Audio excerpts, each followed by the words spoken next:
Hello guys, welcome. In this video tutorial, we will learn how to create a zip file. Let us see how to do it.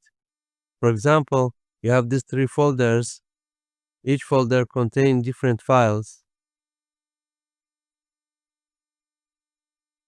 And I want to compress them into one folder. In first step, select the files, right click. Here we have send to, go to compressed zipped folder. Wait a while. Here we have our zipped file. You can rename it.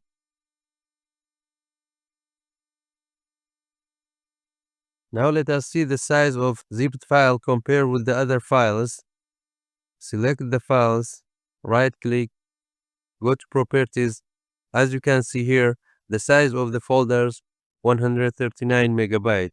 Let us see the size of the zipped file. Click properties. Here we have 97.4 megabyte, or significantly smaller than the other folders. Thanks for watching.